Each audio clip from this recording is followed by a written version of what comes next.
로마서 10장.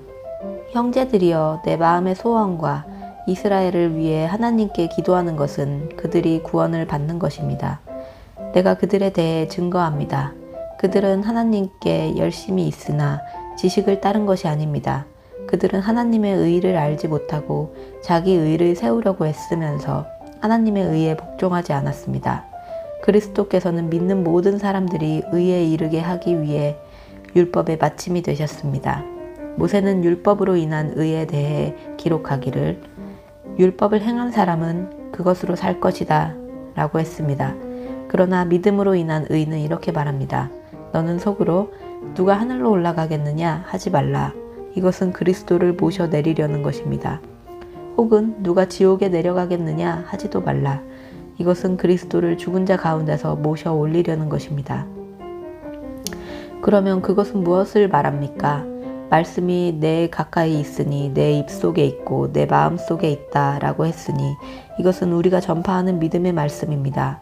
만일 당신의 입으로 예수를 주라고 고백하고 또 하나님께 그분을 죽인 사람 가운데서 살리신 것을 마음에 믿으면 구원을 받을 것입니다. 사람이 마음으로 믿어 의에 이르고 입으로 고백해 구원에 이릅니다. 성경은 누구든지 그를 믿는 사람은 수치를 당하지 않으리라 고 말합니다.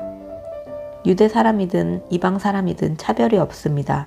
동일하신 주께서는 모든 사람의 주가 되셔서 그분을 부르는 모든 사람들에게 부요하십니다. 그러 주의 이름을 부르는 사람은 누구든지 구원을 받을 것이다. 그런데 그들이 믿지 않는 분을 어떻게 부르겠습니까?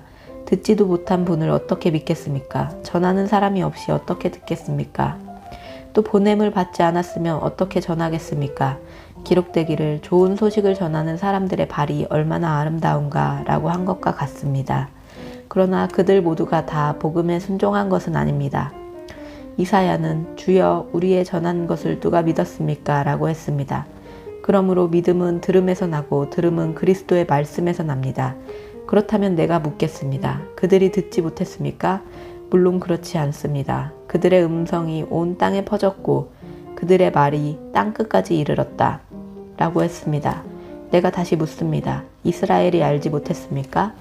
먼저 모세가 말하기를 내가 백성이 아닌 자로 너희를 시기하게 하고 내가 미련한 백성으로 너희를 분노하게 할 것이다 라고 했습니다. 또 이사야가 아주 담대하게 말하기를 나를 찾지 않는 자들을 내가 만나주고 내게 구하지 않는 자들에게 내가 나타났다 라고 했습니다. 그러나 이스라엘에 관해서는 내가 순종하지 않고 거역하는 백성에게 온종일 내 손을 내밀었다 라고 했습니다. 아멘. 11장. 그러면 내가 묻겠습니다. 하나님께서 자기 백성을 버리셨습니까? 결코 그럴 수 없습니다. 나 자신도 이스라엘 사람이요 아브라함의 씨에서 난 자요 베냐민 지파에 속한 사람입니다. 하나님께서는 미리 아신 자기 백성을 버리지 않으셨습니다. 여러분은 성경이 엘리야에 관해 말한 것을 알지 못합니까? 그가 이스라엘을 고발해 하나님께 호소하기를 주여 그들이 주의 예언자들을 죽이고 주의 제단들을 부수었습니다. 오직 저만 남았는데 그들이 제 목숨도 찾고 있습니다 라고 했습니다. 그러나 하나님께서 그에게 무엇이라고 대답하셨습니까? 내가 나 자신을 위해 바알에게 무릎을 꿇지 않은 7,000명을 남겨두었다라고 하셨습니다. 그러므로 이와 같이 지금도 은혜로 선택을 받아 남은 사람이 있습니다. 그리고 만일 은혜로 된 것이면 행위로 인한 것이 아닙니다. 그렇지 않으면 은혜는 더 이상 은혜가 되지 못합니다. 그렇다면 무엇입니까? 이스라엘은 자기들이 찾던 것을 얻지 못했습니다. 오직 택하심을 받은 사람이 얻었고 나머지 사람들은 완악해졌습니다. 기록되기를 하나님께서 오늘날까지 그들에게 혼미한 심령과 보지 못하는 눈과 듣지 못하는 귀를 주셨다라고 한 것과 같습니다. 또 다윗도 말하기를 그들의 밥상이 그들에게 덫과 올가미와 거치는 것과 보응이 되게 하시고 그들의 눈이 어두워져 볼 수 없게 하시고 그들의 등이 영원히 굽게 하소서라고 했습니다. 그러면 내가 묻겠습니다. 그들이 완전히 쓰러져 내버려야 할 정도로 넘어진 것입니까? 결코 그럴 수 없습니다. 도리어 그들의 넘어짐으로 구원이 이방 사람에게 이르러 이스라엘이 시기하게 하려는 것입니다. 그들의 넘어짐이 세상의 부요함이 되고 그들의 실패가 이방 사람의 부요함이 됐다면 그들의 충만함은 얼마나 더 큰 부요함을 가져오겠습니까? 이제 내가 이방 사람인 여러분에게 말합니다. 내가 이방 사람의 다소인 만큼 나는 내 직분을 영광스럽게 여깁니다. 이는 내가 어떻게든 내 동족에게 시기심을 일으켜 그들 가운데 다만 얼마라도 구원을 받게 하려는 것입니다. 하나님께서 그들을 버리신 것이 세상의 화목이 됐다면 하나님께서 그들을 받아들이시는 것은 죽은 사람 가운데서 살아나시는 것이 아니고 무엇이겠습니까? 첫 열매로 바치는 반죽 덩어리가 거룩하면 반죽 전체 덩어리도 그러하고 뿌리가 거룩하면 가지도 그러합니다.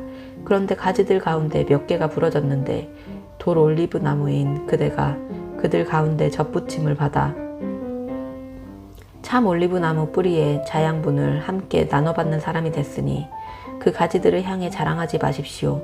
자랑한다 할지라도 그대가 뿌리를 지탱하는 것이 아니라 뿌리가 그대를 지탱한다는 사실을 명심하십시오. 그러면 그대는 가지들이 부러진 것은 나로 젖붙임을 받게 하기 위한 것이다 라고 말할 것입니다. 그렇습니다.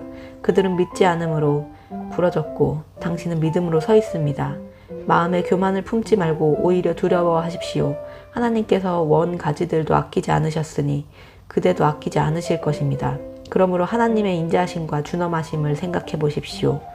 넘어진 사람들에게는 준엄하심이 있으나 만일 그대가 하나님의 인자하심 안에 머무르면 그분의 인자하심이 그대에게 있을 것입니다. 그렇지 않으면 그대 역시 잘려나갈 것입니다. 또한 그들이 불신앙에 머물지 않는다면 다시 젖붙임을 받을 것입니다. 하나님께서는 그들을 다시 젖붙이실 수 있기 때문입니다. 그대가 본래 돌 올리브 나무에서 잘려나와 본성을 거슬러 참 올리브 나무에 젖붙임을 받았다면 하물며 원가지들인 이 사람들이야 얼마나 더 쉽게 자기 올리브 나무에 젖붙임을 받을 수 있겠습니까? 형제들이여, 나는 여러분이 이 비밀에 대해 알기를 바랍니다. 이것은 여러분이 스스로 지혜를 있다고 생각하지 못하게 하려는 것입니다. 이 비밀은 이방 사람의 충만한 수가 들어오기까지 이스라엘 가운데 일부가 완악하게 됐다는 것입니다. 그리하여 온 이스라엘이 구원을 받게 될 것입니다. 기록되기를 구원자가 시온에서 나와 야곱에서 경건치 않은 것을 제거하실 것이다. 이것은 그들과 맺은 내 언약이니 내가 그들의 죄를 없애버릴 때 이루어질 것이다 라고 한 것과 같습니다. 복음의 관점에서 보면 그들은 여러분으로 인해 원수가 된 사람들이지만 선택의 관점에서 보면 그들은 조상들로 인해 사랑을 받은 사람들입니다. 하나님의 은사와 부르심은 번복될 수 없습니다. 한때는 여러분이 하나님께 순종하지 않았으나 지금은 이스라엘의 불순종으로 긍휼히 여김을 받았습니다. 이와 같이 이스라엘이 지금 순종하지 않는 것은 여러분에게 베푸신 긍휼로 이제 그들도 긍휼히 여기심을 받게 하려는 것입니다. 하나님께서 모든 사람을 불순종 가운데 가두신 것은 모든 사람들에게 긍휼을 베푸시기 위함입니다. 깊도다 하나님의 부요와 지혜와 지식이여 그분의 판단은 헤아릴 수 없으며 그분의 길은 찾아낼 수 없도다. 누가 주의 마음을 알았는가? 누가 주의 조언자가 됐는가? 누가 주께 먼저 드려 주의 보상을 받겠는가? 만물이 그분에게서 나오고 그분으로 인해 있고 그분에게로 돌아갑니다. 그분에게 영광이 영원토록 있기를 빕니다. 아멘.